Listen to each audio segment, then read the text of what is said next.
মধ্যখানের চাদরটা নিয়ে দুই ভাগ করা হয়েছে লাহারি ঘরকে। এক পাশে চৌকিতে হেমলতা এবং মোরশেদ থাকেন, অন্য পাশেরটা পদ্মজা, পূর্ণা ও প্রেমার দখলে। লাহারি ঘরের পেছনের দরজাটি আপাতত প্রধান দরজা হিসেবে ব্যবহৃত হচ্ছে। ঘরের পেছনে অসংখ্য কচু গাছ ছিল। হেমলতা মোরশেদকে নিয়ে সব কচু কেটে জায়গা খালি করে সেখানে তৈরি করেছেন মাটির চুলা। বড় সড়কে ওঠার জন্য ঝোপঝাড় কেটে সরু করে পথ করা হয়েছে। এতে অবশ্য মোরশেদের মত ছিল না। সড়কে ওঠার একটা পথ থাকতে আরেকটা পথ তৈরি করার বিপক্ষে তিনি। হেমলতা দুই মেয়েকে নিয়ে সব ঝোপঝাড় সাফ করেছেন। শুটিং দলের অনেক পুরুষ। পদ্মজাকে ভুলেও তাদের সামনে দিয়ে আসা যাওয়া করতে দেওয়া যাবে না। হেমলতার মাঝে মাঝে ইচ্ছা করে পদ্মজার মুখ পুড়িয়ে দিতে। পরক্ষণে নিজের উপর ঘৃণা হয়। একজন মায়ের মনে কি করে নিজের মেয়েকে নিয়ে এমন ভাবনা আসতে পারে? পদ্মজার হাতে সূচ ফুটলে তার মনে হয় নিজের শরীরে আঘাত লেগেছে। কেন এত টান পদ্মজার প্রতি? ভেতরে ভেতরে এই প্রশ্নের উত্তর তিনি জানেন, শুধু প্রকাশ পায় না। না জানার ভান ধরে থাকতে হয় তাকে। আম্মা, আজ আমি রাঁধি? পদ্মজার প্রতিদিনকার প্রশ্ন। হেমলতা রাঁধতে দেবেন না জানা সত্ত্বেও পদ্মজা প্রতিদিন অনুরোধ করে। হেমলতা বিপদ আপদ ছাড়া পদ্মজাকে রান্নাঘরে পাঠান না। সোনার শরীরে পাতিলের কালি লাগুক চান না তিনি। হেমলতা হাসেন। পদ্মজা মুগ্ধ হয়ে দেখে হেমলতার বয়স 36। শ্যামলা চেহারা, দাঁতগুলো ধপধপে সাদা, চোখের মণি অন্যদের তুলনায় বড় এবং কালো। চোখ দুটিকে পদ্মজার গভীর পুকুর মনে হয়, ছিমছাম গরম। পূর্ণা যেন মায়েরই কিশোরী শরীর, তবে তারা তিন বোনই মায়ের মতো চিকন আর লম্বা হয়েছে। হেমলতা সম্মতি দিয়ে বললেন, আজ তুই রাঁধবি। পদ্মজা ভাবেনি অনুমতি পাবে। সে আদুরে উল্লাসে প্রশ্ন করল, সত্যি আম্মা? সত্যি। আছরের আজান সেই কবে পড়েছে, দ্রুত যা। পদ্মজা রান্নার প্রস্তুতি নিচ্ছে। পূর্ণা প্রেমা হিজল গাছের নিচে পাটি বিছিয়ে লুডো খেলছে।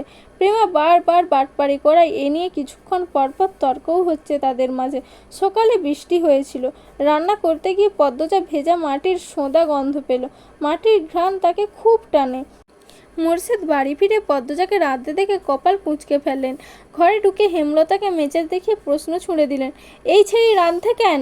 হেমলতা নির্লিপ্তভাবে জবাব দেন, আমি বলেছি, কতদিন কইছি এই ছেড়ির হাতে রান্ধন আমারে না খাওয়াইতে। মোরশেদের কঠিন স্বর পদ্মজার কানে আসে। মায়ের অনুমতি পাওয়ার খুশিটুকু মুহূর্তে ফাটা বেলুনের মতো চুপসে যায়। সে জানে এখন ঝগড়া শুরু হবে। তার আম্মা আব্বার অনুচিত কথাবার্তা মাটিতে পড়তে দেন না। তার আগেই জবাব ছুঁড়ে দেন, খেতে ইচ্ছে না হলে খাবা না? রাতবেলা না খাইয়া থাকবো আমি?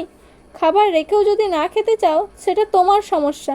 আমি বা আমার মেয়ে কেউই না করিনি। মোরশেদ কিছু নোংরা কথা শোনাতে প্রস্তুত হন। হেমলতা সেলাই মেশিন রেখে উঠে দাঁড়ান। তিনি বুঝে গিয়েছেন মোরশেদ কি বলবেন। আঙুল তুলে শাসিয়ে মোরশেদকে বললেন, একটা নোংরা কথা উচ্চারণ করলে আমি আজ তোমাকে ছাড় দেব না। পদ্ম তোমার মেয়ে, আল্লাহ সইবে না। নিজের মেয়ে সম্পর্কে এত নোংরা কথা কোনো বাবা বলে না। মোরশেদ নোংরা কথাগুলো হজম করে নিলেন, তবে কিরমির করে বললেন, পদ্ম আমার ছেড়ি না, পদ্ম তোমার মেয়ে। আর একটা কথাও না, বাড়িতে অনেক মানুষ, নিজের বিকৃত রূপ লুকিয়ে রাখ। মোরশেদ দমে যান। চৌকিতে বসে বড় করে নিঃশ্বাস ছাড়েন। চোখের দৃষ্টি অস্থির। পদ্মজার জন্মের পর থেকে হেমলতার রূপ পাল্টে গেছে। কিছুতেই এই নারীর সঙ্গে পারা যায় না। অথচ একসময় হেমলতাকে কত মেরেছেন। হেমলতার পিঠে, উড়ুতে, ঘাড়ে এখনও মারের দাগ আছে। সময় কোন জাদু বলে হেমলতাকে পাল্টে দিল জানা নেই মোরশেদের। রাতের একটা শ্যুট করে সবাই বিশ্রাম নিচ্ছিল। চিত্রা তখন কথায় কথায় জানালো, মগা যে মেয়েটার কথা বলেছিল তাকে দেখতে লাহারি ঘরে গিয়েছিলাম। চিত্রার কথায় লিখন আগ্রহ পেল না। মেয়েটা কখনো কোনো মেয়ের প্রশংসা করে না, খুঁত খুঁজে বের করে। সেটা নিয়ে আলোচনা করতে তার ভীষণ আগ্রহ। নিজেকে সে খুঁতহীন সেরা সুন্দরী মনে করে। মেয়েটার নাম পদ্মজা। মগা পুরো নামটা যেন কি?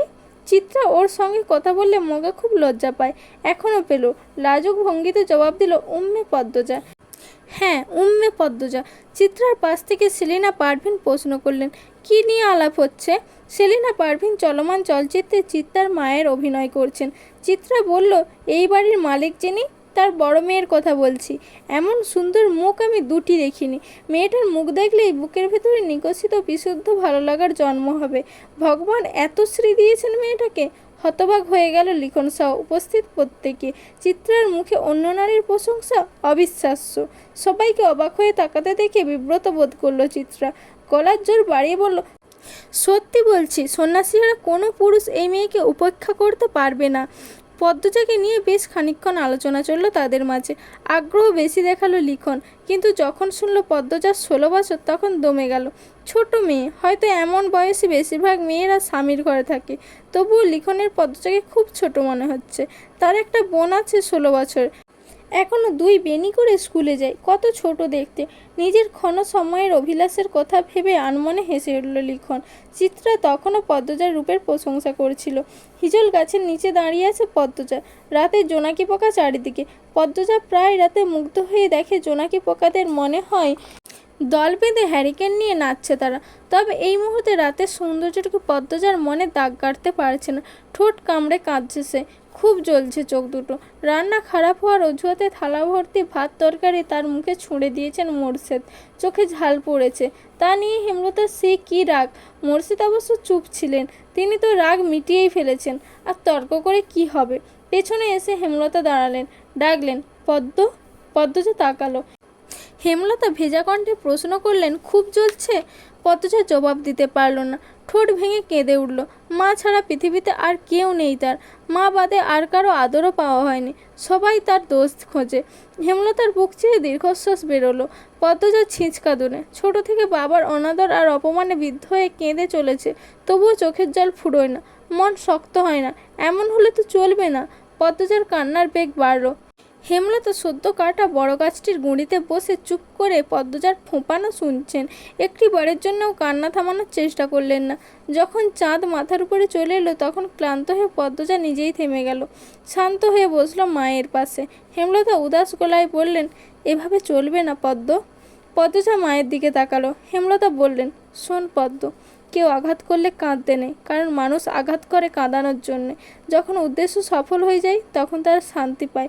যে তোকে আঘাত করলো তাকে কেন তুই শান্তি দিবি? শক্ত থাকবি, বুঝিয়ে দিবি তুই এত দুর্বল না।